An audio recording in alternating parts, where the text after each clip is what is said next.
Más temas relacionados con menores. La sustracción de ellos es un fenómeno social a nivel mundial.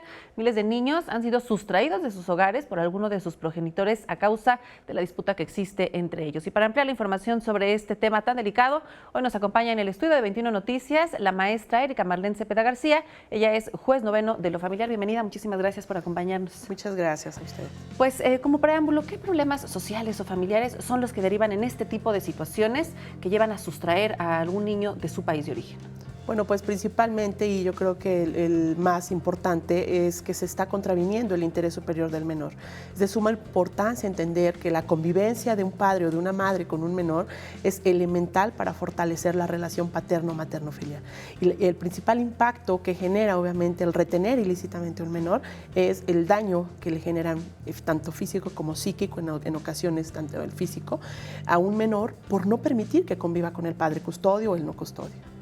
Maestra, nos comentaba que existe un tratado internacional que precisamente regula este tipo de acciones. Así es. El 25 de octubre de 1980 se crea esta Convención sobre Aspectos Civiles de la Sustracción Internacional de Menores, y al respecto México, precisamente como Estado contratante, posteriormente se adhiere, conocido también en la Convención de la Haya, Países Bajos, firma este convenio, y a la luz de este convenio es donde se regulan todas las cuestiones inherentes cuando existe una sustracción o retención ilícita de un menor en el plano internacional.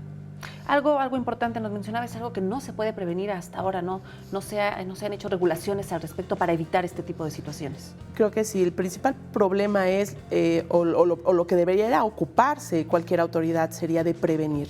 Lamentablemente no se habla de medidas preventivas, sino ya se habla de aplicación cuando ya se generó una sustracción o una retención ilícita. Y entonces de ahí el problema estriba que al no prevenir, por lógica, la sustracción empieza a incrementar su grado, ¿no?, en estadística.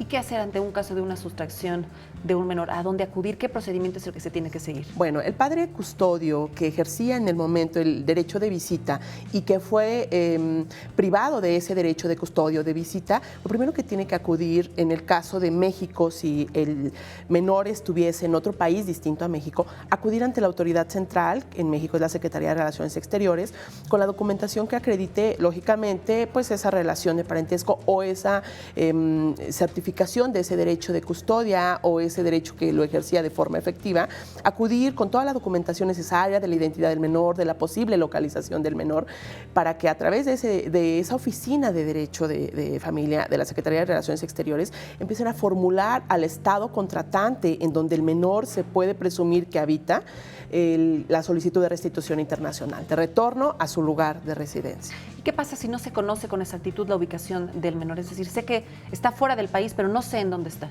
Bueno, hay una grande colaboración de todas las autoridades en el marco internacional. Tenemos al Interpol, que está presta en todo momento para brindar la localización, la debida presentación, localización y búsqueda de un menor del cual no se puede advertir tal vez en dónde se encuentra. Es importante que entiendan las personas que aunque no tengan conocimiento de dónde está ubicado el menor, hay policía internacional, hay autoridades vinculadas a este tratado que obligan precisamente a brindar el apoyo a fin de poder localizar al menor en el país donde se encuentra. Maestra, seguramente este es un tema que causa pues muchísimas dudas. Una de ellas sería si yo otorgo el permiso a mi hijo, a mi hija para salir del país acompañado, bueno, en este caso su padre y su madre, lo otorgué por un periodo de vacaciones, por ejemplo.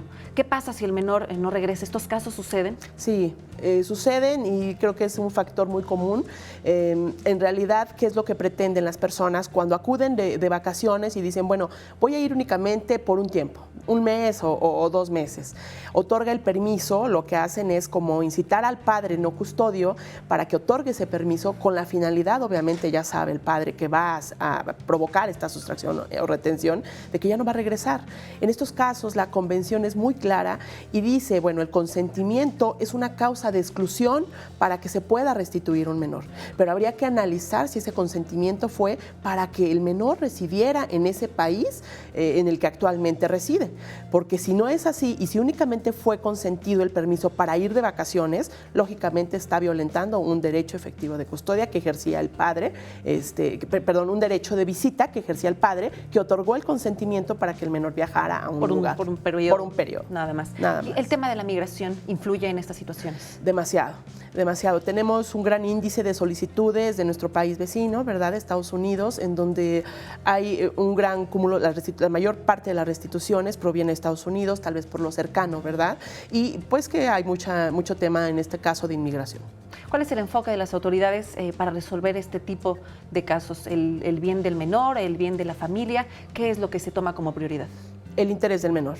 Es de suma importancia, preocupados e interesados de proteger en el marco internacional este tipo de sustracciones o de retenciones ilícitas con la afectación de un padre, de privarlo de la convivencia de su hijo. Las autoridades, en este caso el Tribunal Superior de Justicia del Distrito Federal, al momento, hoy Ciudad de México, al momento en que llega ya canalizada por parte de la autoridad central una solicitud, actúa en caso de urgencia, se vincula a través de otras autoridades, Policía Internacional, para resolver de forma inmediata este procedimiento.